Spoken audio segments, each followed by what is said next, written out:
गंगा नदी के किनारे एक बहुत बड़ा पेड़ था। इस पेड़ पर बहुत से पक्षी रहा करते थे।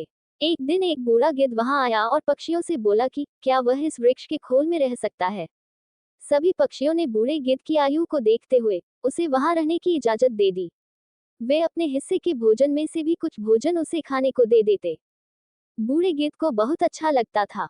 वह मन ही मन सोचता, ये पक्षी कितने दयालु हैं। अतः जब वे अपने बच्चों के लिए भोजन की तलाश में जाया करेंगे तो मैं पीछे से इनके बच्चों की रक्षा किया करूंगा। उस दिन के बाद से गिद्ध ने उनके बच्चों की रक्षा करनी शुरू कर दी। सभी मिलकर हंसी खुशी रहने लगे। एक दिन एक बिल्ली वहां से गुजरी। उसने उस पेड़ पर नन्हे पक्षियों के चहचहाने की आवाजें सुनी। उसने सोचा कि उसे यहाँ कुछ छोटे व ताजा पक्षियों के बच्चे खाने को मिल सकते हैं। उसे देखकर पक्षियों के नन्हे बच्चे डर के मारे जोर जोर से चिल्लाने लगे। बूढ़ा गिद्ध चिल्लाया, कौन है? बिल्ली ने सोचा कि यहाँ थोड़ी युक्ति से काम लेना पड़ेगा। वह बोली, सुप्रभात श्रीमान, मैं बिल्ली हूँ। बूढ़ा गिद्ध बोला, यहाँ से चली जाओ वरना मैं तुम्हें खा जाऊंगा। बिल्ली बहुत चालाक थी। वह बोली, श्रीमान मैं कुछ कहना चाहती हूँ, उसे सुन लें, फिर उसके बाद चाहे तो मुझे खा लेना। गिद्ध ने सोचा, क्यों न उसकी बात सुन ली जाए।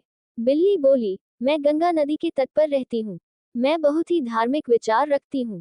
मैं गंगा नदी में स्नान करके आपका आशीर्वाद लेने आई हूँ। गिद्ध बोला, मैं तुम पर कैसे विश्वास करूं? तुम मांस खाने वाली प्राणी हो और यहाँ नन्हे नन्हे पक्षी रहते हैं।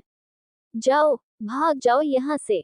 बिल्ली ने उत्तर दिया, श्रीमान मेरा विश्वास कीजिए, मैंने जानवरों का मांस खाना छोड़ दिया है। यहाँ गंगा नदी के किनारे चारों ओर हरियाली है और ढेर सारी हरी वनस्पति है। मैं केवल हरी सब्जियां और फल खाकर ही अपना पेट भरती हूँ। बूढ़ा गिद्ध उसकी बातों में आ गया। उसने उस पर दया खाकर वहां रहने की इजाजत दे दी।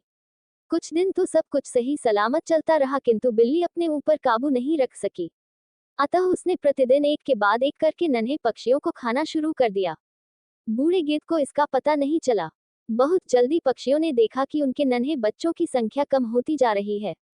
उन्हें चिंता सताने लगी तथा वे उन्हें यहाँ वहां ढूंढने लगे।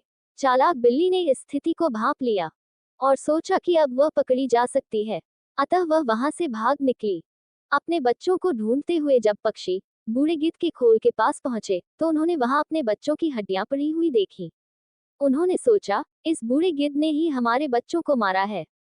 अतः वे गुस्से से भर गए और उन सब ने मिलकर बूढ़े गिद्ध को मार डाला।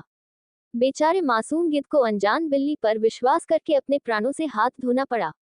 शिक्षा, कभी किसी अनजान पर भरोसा मत करो। हितोपदेश की अन्य कहानियों को पढ़ने सुनने के लिए हमारा चैनल सब्सक्राइब करके बेल आइकन जरूर दबाएं।